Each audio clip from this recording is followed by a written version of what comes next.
On today's episode of Missing Number, someone is watching you in the Stanley Parable.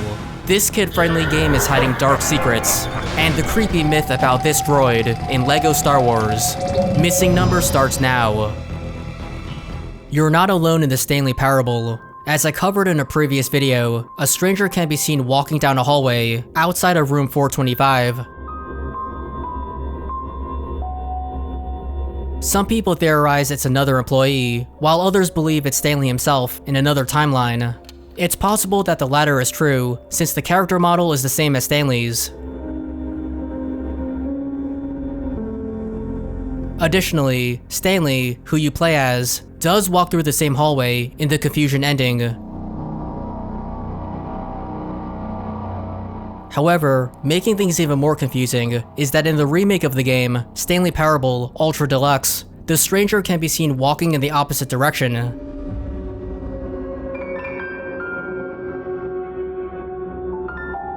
What does this mean? No one knows.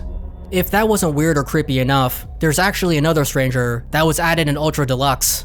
If you go up and down the boss's elevator 3 times while holding a bucket, you can catch a glimpse of a man on a red-lit floor.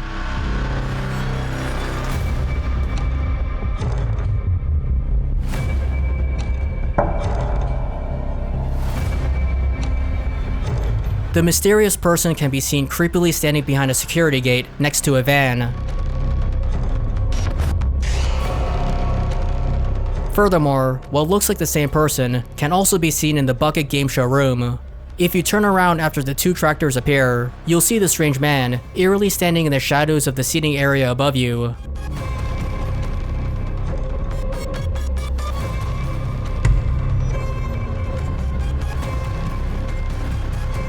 Upon taking a closer look at this individual, he appears to be a bald, middle-aged Caucasian man that wears dark pants and shoes, as well as a beige jacket with a white dress shirt underneath.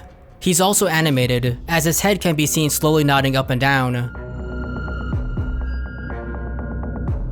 But other than that, he just stands there, never moving, as his hands are placed behind his back. If you look behind him, he's not actually holding anything.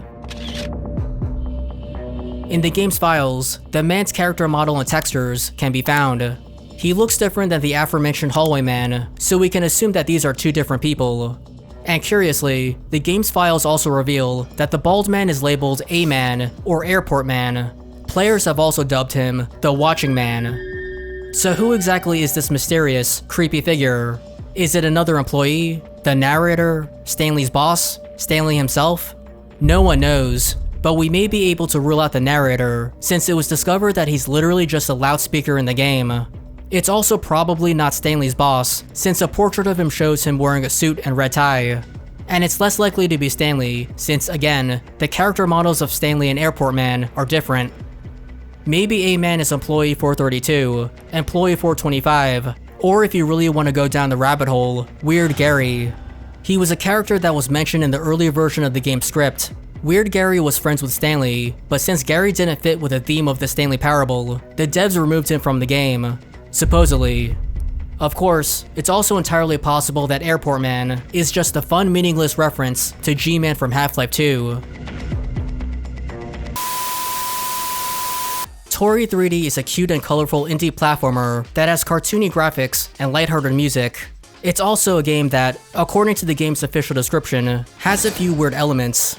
The moment you start playing Toree, you'll come face to face with a creepy, smiling Grim Reaper holding a scythe.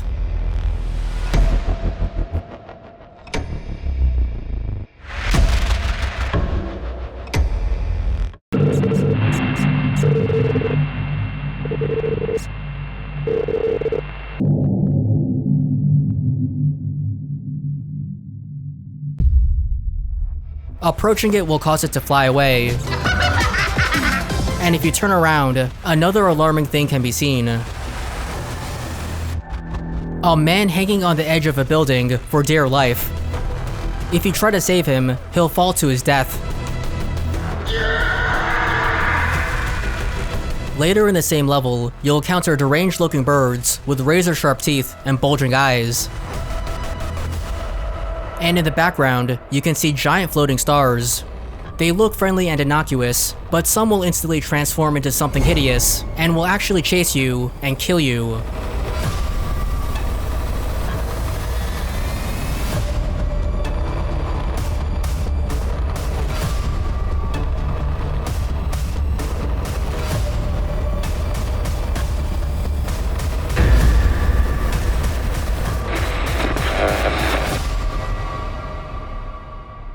And then there are the weird rifts that reveal some of the game's code. Like with the giant stars, strange noises and static can be heard when you get close to them.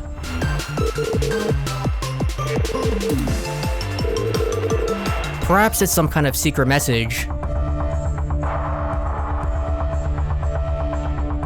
Elsewhere in the game are other ominous enemies. In one of the game's levels, a giant squid with one eye can be seen menacingly staring at you.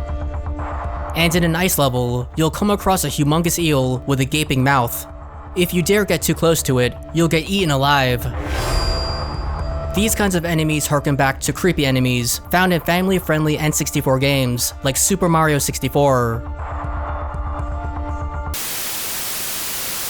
If you play LEGO Star Wars The Skywalker Saga, you may have experienced something unusual and unnerving while wandering the streets of Mos Espa on Tatooine.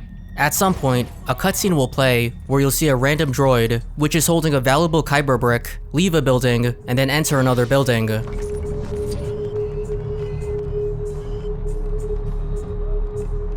If you decide to follow the droid inside, you'll witness this odd and creepy moment.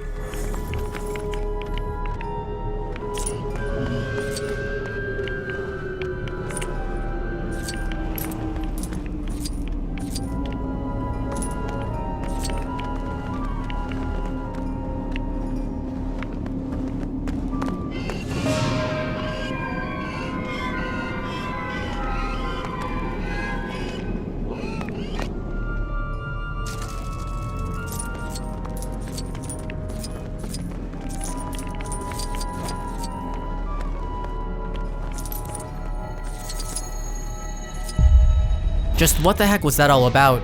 Why did the camera zoom in on the droid's soulless face as it stood there motionless with a tilted head? What was the droid doing in this abandoned home, and where did it go? This is a protocol droid called Nobot, or as it's also known as, the Ghost Droid. The story, according to a local fruit vendor named Jira, is that one day Nobot mysteriously showed up at Mos Espa without a serial number. It was also covered with blaster fire scorch marks, and most chillingly of all, dried blood. It's said that the droid would wander around Tatooine's desert aimlessly, and despite the physical dangers and scorching heat, it somehow would always find its way back to Mos Espa. The droid's communication module allegedly captured audio recording of a pregnant woman screaming and pleading for help before she was killed. The myth is that Nobot either murdered the woman or was a witness to the murder. Attempts at destroying the droid have proven futile. Tusken Raiders and swoop gangs, for instance, would have their weapons or vehicles malfunction while trying to damage Nobot. As such, some believe that Nobot is surrounded by evil spirits or the dark side of the Force. Nobot first appeared as a background character in Star Wars Episode 1, The Phantom Menace. It originally had no backstory, but an individual named Sean Flaherty wrote one for Star Wars official fan club website, which would later parlay the backstory into official pre-Star Wars Legends lore. Nobot is also pictured in a reference book titled Star Wars Chronicles: The Prequels.